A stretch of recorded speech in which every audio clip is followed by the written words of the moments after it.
Graça e paz, amados irmãos. Nessa noite nós estamos aqui reunidos em nome do Senhor Jesus para darmos início a uma nova fase na nossa caminhada, onde estaremos tratando da questão do discipulado 1 a 1. E para começar essa caminhada, nós precisamos entender discipulado. O que é isso? Então, antes de nós mergulharmos na palavra e nas definições, vamos estar falando com o nosso Deus. Paizinho querido, muito obrigado pela tua bondade, pela tua fidelidade. Muito obrigado porque o Senhor é o Deus que tem sustentado as nossas vidas. Muito obrigado porque o Senhor tem nos guardado. Eu te peço que o Senhor visite cada lar, cada família nesse momento, que a tua graça e o teu poder esteja trazendo cura, restauração, renovando as forças e o vigor. Auxilia, Senhor, os meus irmãos nas suas necessidades, independente da circunstância que eles se encontram nesse momento, que a tua graça possa ser abundante sobre a vida deles. Agora entregamos as nossas mentes cativas a ti, o nosso coração como terra fértil, para que a tua palavra, ao ser semeada em nossos corações, possa brotar e gerar frutos de uma vida de discipulado e comunhão contigo. Uma vida que expresse o nosso compromisso e a nossa certeza que o Senhor é Deus sobre nós e sobre todos. Assim nós oramos e já te agradecemos em nome de Jesus. Amém. Amados, nós temos nessas últimas décadas falado muito a respeito de discipulado. E para muitos, discipulado parece um novo método que a Igreja Metodista tem de trabalhar. Mas nessa noite, a partir dessa noite, nós vamos começar a compreender que discipulado não é um método, mas discipulado é um estilo de vida. Então, para nós começarmos a nossa conversa, eu quero que você abra sua Bíblia em 2 Timóteo, capítulo 1, onde estaremos lendo do versículo 2 ao 5, que diz assim: Dou graças a Deus, a quem desde os meus antepassados sirvo com consciência pura, porque sem cessar me lembro de ti nas minhas orações, noite e dia. Lembro das tuas lágrimas, estou ansioso para ver-te, para que eu te transborde de alegria pela recordação que guardo de tua fé sem fingimento, a mesma que primeiramente habitou em tua avó Lóide e em tua mãe Eunice, e estou certo de que também em ti. Quando nós falamos de discipulado, a gente precisa entender que discipulado, como eu disse, não é um método de trabalho, mas discipulado é um estilo de vida. E falar de discipulado é falar de relacionamentos, de como Deus se relaciona conosco e como Ele espera que nós venhamos a nos relacionar com Ele e que o fruto desse relacionamento com Ele seja expressado através das nossas relações com o próximo. Então, o Deus que nos criou, o Deus que nos formou, se você for lá no livro de Gênesis, no comecinho, onde Deus fala da criação do homem e da mulher e do seu relacionamento com Deus, está registrado ali em Gênesis 3, versículo 8, onde diz o texto que Deus vinha na viração do dia para conversar, para estar ali em comunhão com a sua criação. Então é o Deus que não só nos cria, mas é o Deus que quer fazer parte da nossa vida, da nossa trajetória, da nossa caminhada. É o Deus que se interessa por todas as áreas da sua vida. É o Deus que quer se relacionar, ainda que o homem se esconda. É o Deus que chama por ele. É o Deus que, mesmo o homem pecando, não desiste dessa relação, não desiste desse projeto, do projeto chamado homem, que ele fez a sua imagem e semelhança. Então é o Deus que vem, que se faz carne e que habita entre nós, como está lá relatado no Evangelho de João. Então, falar de relacionamento é falar de um Deus que se manifesta na história do homem, um Deus que se interessa pelo homem e um Deus que quer discipulá-lo, que quer ensiná-lo. E o maior tratado teológico para a vida do homem que o Senhor Jesus Cristo ministra está ali no Sermão da Montanha. Você pode conferir Mateus, os capítulos 5, 6 e 7. É Deus falando através de Jesus Cristo para os seus discípulos, para os seus seguidores. E eles, ao ouvirem essa palavra, eles ficam maravilhados. Por quê? Porque essa palavra é ministrada com graça, é ministrada com sabedoria, e tudo aquilo que o próprio Cristo fala, você pode encontrar nas suas ações. E eles saem de lá extasiados. Por quê? Porque ele fala como quem tem autoridade. E muitas vezes nós vamos confundir autoridade com autoritarismo e pensamos que autoridade é aquele que impõe, autoridade é aquele que grita mais alto, autoridade é aquele que manda e está acabado. Não. A autoridade do Senhor Jesus era muito diferente dos homens da lei, dos religiosos da época. Por quê? Porque a autoridade dele estava na sua prática. Ele não era alguém que apenas falava, mas era alguém que tudo aquilo que falava estava escrito no seu testemunho, na sua vivência, no seu relacionamento com o outro. Então é um Deus que se conhece e que se deixa conhecer por aqueles que o buscam e que o invocam. Então, nessa perspectiva de um Deus que se revela a mim e a você, um Deus de proximidade, um Deus que está junto, é o Deus conosco, o Deus que cuida de mim, que cuida de você, o Deus que se interessa, o Deus que interage na minha vida, na sua vida, é um Deus de relacionamento. Esse é o primeiro passo para nós entendermos o que significa um estilo de vida baseado nesse ensinamento do Senhor Jesus Cristo. E nós temos visto que muitas vezes nós pensamos que para eu viver o discipulado, eu preciso passar por um retiro de renovação espiritual, eu preciso fazer parte de grupos, eu preciso fazer isso, eu preciso fazer aquilo, eu preciso comprar isso, eu preciso comprar aquilo, eu preciso ler sobre isso, eu preciso ler sobre aquilo. O que você precisa primordialmente é ter uma vida de intimidade e relacionamento com Deus. Esse é o princípio e esse é o fundamento. Então, nós vamos olhar para a Igreja Metodista e nós vamos ver esses princípios também na Igreja Metodista. Por quê? Porque a Igreja Metodista tem na Palavra de Deus, porque a Bíblia, ela é a Palavra de Deus que nos instrui, a Palavra de Deus que nos fortalece, como a nossa bússola, como o nosso livro de fé e de prática. Nós não apenas lemos, mas nós devemos guardar essas palavras nos nossos corações e praticá-las. Quando nós olhamos, nós vamos ver o Wesley nos idos de 1783, começando a caminhada, vendo homens e mulheres que se reuniam para quê? Para buscar uma vida de atos de piedade, uma vida piedosa, uma vida de intimidade e comunhão com Deus, suas devocionais, suas orações, seus louvores, leitura e estudo da palavra, porque quanto mais próximo de Deus, mais você consegue compreender aquilo que está no coração de Deus para a sua vida e para a vida da humanidade. Você entende o significado da sua morte e da sua ressurreição na cruz e de como eu e você fomos alcançados por essa graça para colaborar na ação de Deus em salvar o mundo. Então, o Wesley, ele tem uma frase que eu quero compartilhar com você que diz assim: a igreja não transforma o mundo fazendo novos convertidos, ela transforma o mundo fazendo discípulos, porque discípulos são homens e mulheres dispostos a imitar o seu mestre.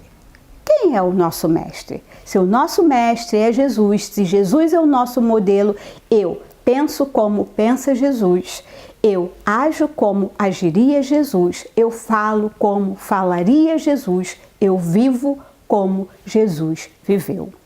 Essa é a minha conduta.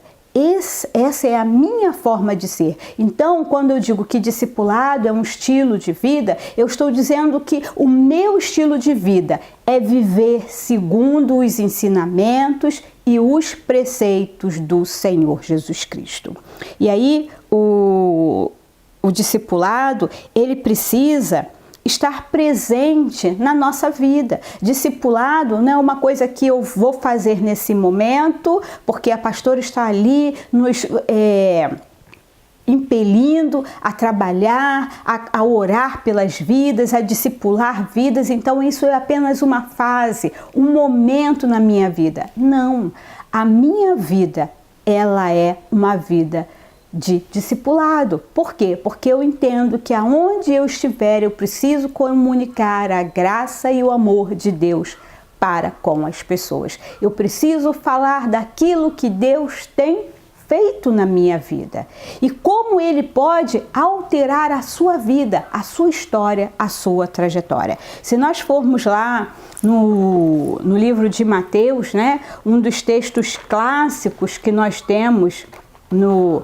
Evangelho, quando a gente fala de discipulado, é o que está lá em Mateus 28, que diz assim: Jesus, aproximando-se, falou-lhes dizendo: toda a autoridade me foi dada no céu e na terra. Ide, portanto, fazei discípulos de todas as nações, batizando-os em nome do Pai, do Filho e do Espírito Santo, ensinando-as a guardar todas as coisas que vos tenho ordenado. E eis que estou convosco todos os dias até a consumação dos séculos. O Senhor Jesus Cristo, nessa sua ordenança, Ele está dizendo que aonde você estiver, o que você estiver fazendo, que você deve fazer o quê?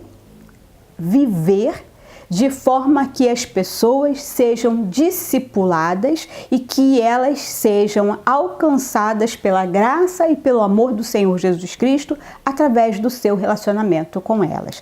Vivemos dias muito difíceis, dias de muito influenciadores, né? Então, se a gente abre as redes sociais, nós vamos ver pessoas que têm tido um destaque muito grande. Por quê? Porque são pessoas que estão influenciando outras pessoas. Será que o seu estilo de vida, o meu estilo de vida, o nosso estilo de vida tem influenciado alguém? Com certeza, sim. Estamos influenciando pessoas, porque pessoas estão sempre olhando para mim, para você o tempo todo. E a pergunta é: como você está influenciando essas pessoas? O seu testemunho, o seu exemplo de vida está levando essas pessoas a terem um encontro com o Senhor Jesus Cristo ou tem afastado essas pessoas do Senhor Jesus Cristo?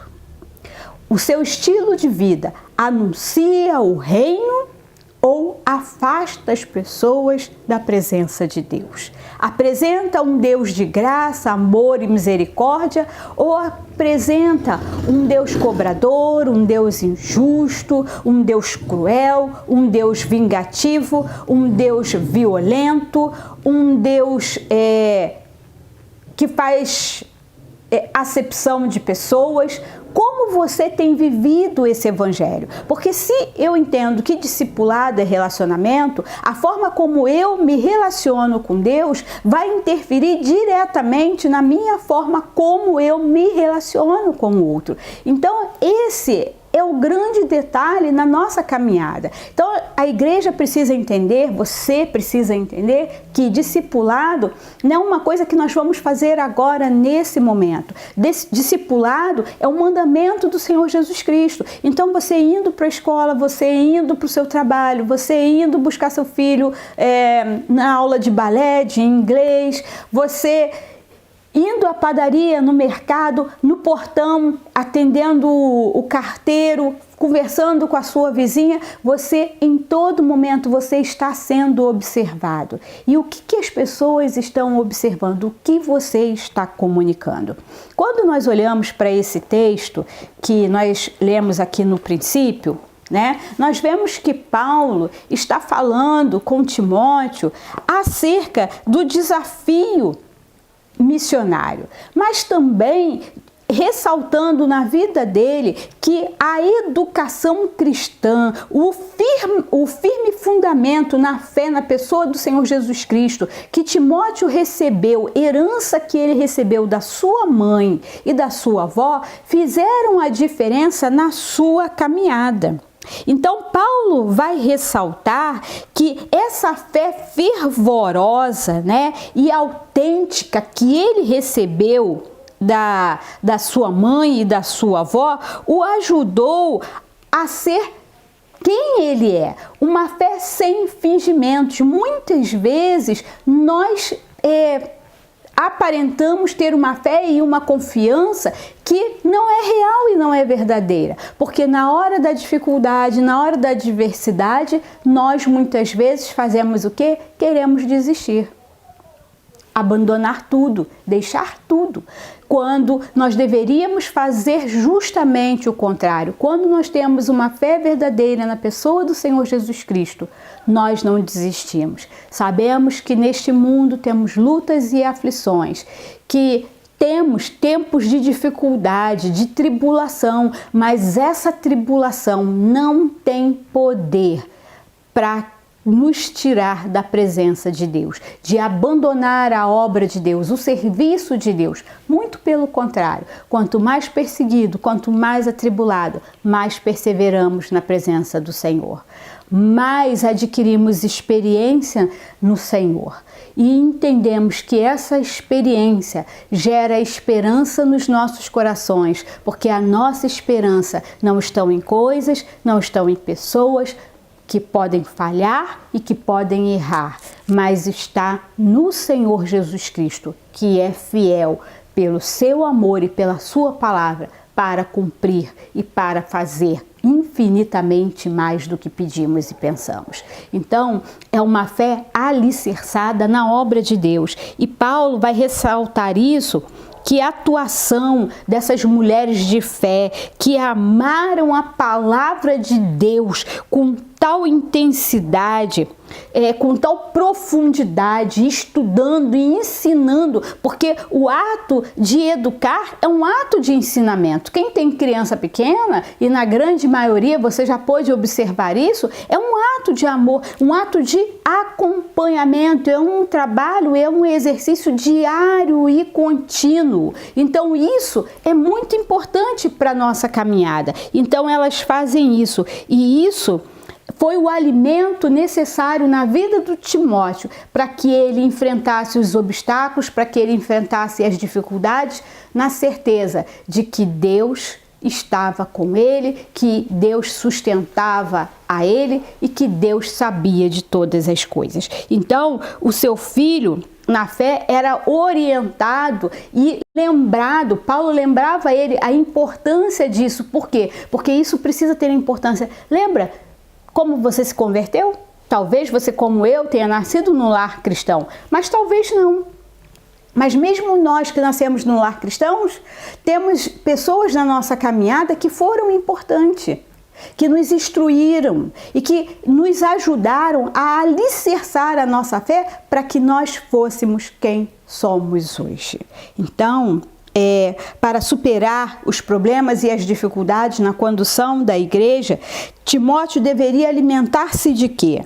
Diariamente da palavra de Deus. Nessa tarefa de discipulado, para que você não desista da pessoa que você anotou o nomezinho, que você tem orado, você precisa diariamente se alimentar da palavra de Deus, porque é a palavra de Deus que vai nos trazer essa consciência e esse alicerce para que nós possamos entender que discipulado não é um capítulo, mas discipulado é uma vida de comunhão e intimidade com Deus. É um estilo de vida que se baseia em quê? Nos ensinamentos do Senhor Jesus Cristo. Então eu vivo como vivia o meu mestre, o meu Senhor. Eu vivo por Ele, eu vivo para Ele. E tudo que eu faço é para que o nome dele seja glorificado. Que você nessa noite possa estar aí pedindo ao Senhor e revendo a sua vida, a sua trajetória. Para quê? Para que ela possa estar em consonância com o estilo de vida que Deus tem para mim e para você. Então, nós precisamos entender que a educação, caracterizada pelo ensino e prática do Evangelho, é isso que Deus tem para nós. É isso que ele está falando. Quando a gente fala de discipulado, a gente está falando de relacionamento com Deus e de relacionamento para com o próximo, né? Então, quem discipula não se contenta em oferecer apenas um conteúdo intelectual, mas nós queremos passar muito mais, né? É demonstrar como a nossa vida foi transformada pelas boas novas do Evangelho. Como eu me tornei uma nova criatura, como você se tornou uma nova criatura e como Deus, através de você, no exercício do discipulado, no exercício do acompanhamento dessa vida, ela pode também ser transformada pelo amor e pela graça de Deus. Então, nós vamos entender ao longo das próximas semanas que o discipulado ele vai acontecer de várias formas, porque discipulado não é um modelo, um método, mas é um estilo de vida que o cristão adota quando tem a Senhor Jesus Cristo como Senhor e Salvador da sua vida. Se você é filho, nova criatura, você tem o estilo de vida de Jesus. E esse estilo de vida é para o resto das nossas vidas, até que o Senhor venha nos buscar. Que nós possamos estar pedindo ao Senhor, Senhor, ajuda-nos a viver esse estilo que o Senhor nos deu, fazer da sua vida, dos seus passos, os meus passos, para que eu possa ensinar e levar outras pessoas a receberem ao Senhor como Salvador das suas vidas, como um dia eu fui alcançado. Amém? Vamos estar orando. Paizinho querido, muito obrigado pela tua palavra, muito obrigado por esse estudo dessa noite e que nós possamos ter gravado na nossa mente e coração que discipulado, antes de tudo, é uma vida de relacionamento com Deus, é um estilo de vida baseado na vida do Senhor Jesus Cristo, o nosso Mestre, o nosso Senhor, e que por Ele pensamos, que por Ele falamos, que por Ele vemos, que por Ele vivemos e para Ele cuidamos dessas vidas que o Senhor colocou em nossas mãos. Ajuda-nos a não desistir, mas a perseverar em nome de Jesus. Amém. Que Deus nos abençoe.